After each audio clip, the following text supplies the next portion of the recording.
Nós começamos com a ronda de consulta com o qual o setor de salubridade e ainda trempang nós a apresentação de SVB, AZV, depois nós continuar para o qual kuta Hauha, IMSAM e avetari também representante de especialista na Aruba, hopi informação valiosa, pero também é bonita de tudo isso aqui também com nós por a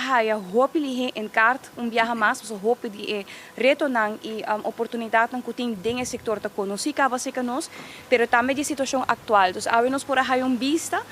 de necessidade na grande cutin e vida que ninguém dessa aqui não desconhece,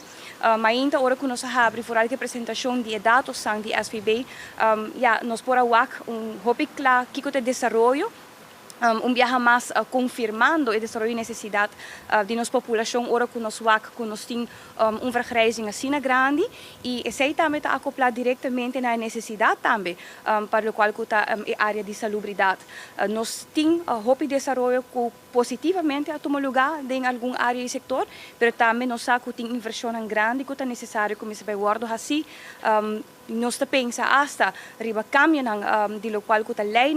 kuta carga o setor de salubridade e cuido e essa é a coisa que nós temos que papi no momento aqui de dia. Fora de lo qual kuta cuido seguro que nós no momento aqui médico hopi nós a enfocar arriba aspecto de zorg para o qual kuta cuido ora que nós papi de rivalidade ora papi de cuido de nós gente grande nang persona nang que fisicamente tá queda com desabilitados tudo isso aqui não tá coisa que agora que nós temos que começar a abrir discussão e diálogo na nacional arriba tópico aqui